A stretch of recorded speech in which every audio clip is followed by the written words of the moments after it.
guys, it's me again, Magal. So for today's vlog, dito ako ngayon sa Vivo City, dito sa bagong bukas na Kopitiam dito sa Vivo. So ito yung unang order ko, guys. Ito yun, beef.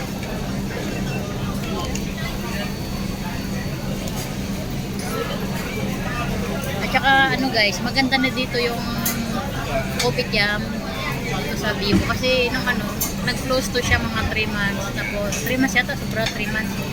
Then ngayon, super ganda na dito guys, upgrading na, ang ganda talaga dito sa loob.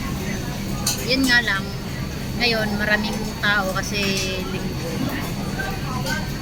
Tapos ayan, may hinintay lang ako dito. Tapos mag-order ako ng ayam pinyit. Ito lang muna yung yung beef lang muna. Guys, ito na yung order, fruit. So kasi bawal sa akin yung coke. So ito yung watermelon, tapos ito yung avocado guys. Tapos ito yung pineapple juice. Tapos so ayan. So guys, ayos na. Oh, ano pala ito siya? Beef noodles pala ito. Oh, beef noodles. Ayan guys,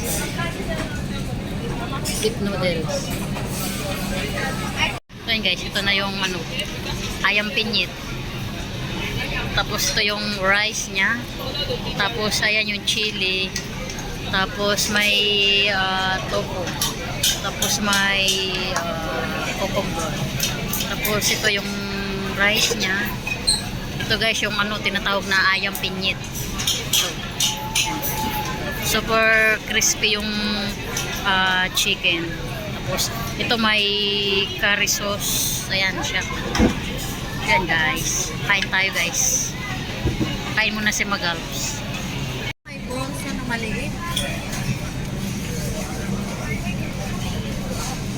Ito yung chili.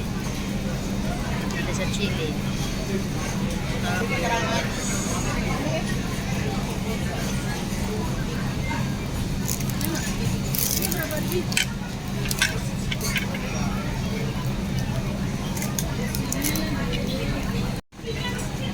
Guys, super spicy yung yung chili.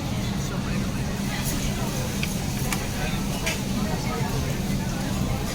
Oh, masarap pa. Ayan guys, yung ayam pinyit. So, ito yan yung in-order. Yan, masarap siya guys. Try nyo sa mga gusto pumunta dito sa Vivo City. Try nyo yung ayam pinyit. Super sarap.